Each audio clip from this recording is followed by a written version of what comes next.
This is a special award for me because in my career of over 50 years directing plays in the theater, some of the most memorable, rich, and rewarding experiences I've ever had were working on Tennessee Williams plays, and most particularly working with Tennessee himself.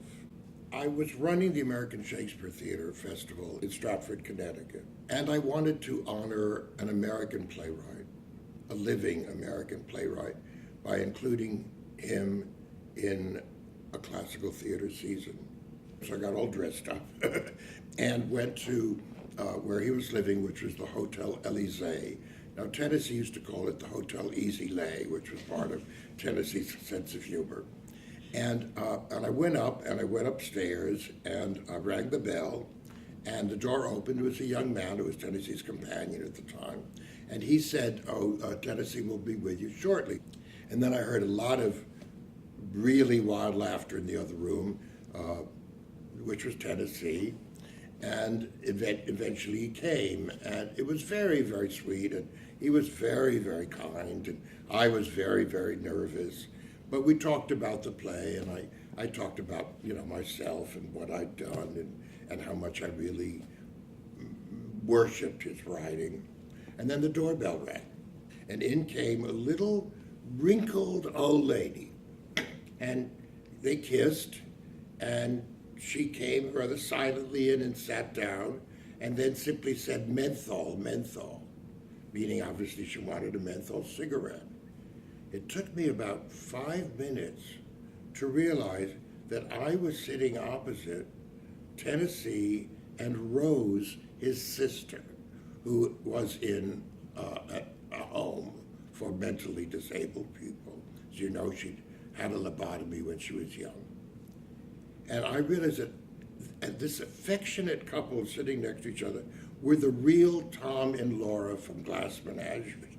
And even now I'm very moved by the fact that I was there. It was an extraordinary experience to have such a brilliant playwright in rehearsal, but also such a generous one and such a funny one. Tennessee had an incredible sense of humor. He also put in a lot of little code jokes in his plays. Tennessee was gay. He wrote at a time when you couldn't really write very much gay materials in plays, but he always had little codes things, like in Streetcar Named Desire, Tennessee, one of the characters comes in, there's those 7 sisters, talking about the play. Those 7 sisters, they're all coming home together. And he would screech with laughter when those things would come out in the theater. I had to take him on the opening night of Cat on a Hot Tin Roof on Broadway. I had to take him away from the theater and go to a bar to drink because one of those things would come up in the play. He would screech like a hyena, and the audience would turn around, and so it was best to leave him out of the theater. But he enjoyed being there, and he then became a sort of friend of mine. In addition to these extraordinary stories and characters, we also have a man who is the greatest poet in the American theater. That language is unequaled, and the way he presents his characters with that language makes him, I think, the greatest American playwright of all time.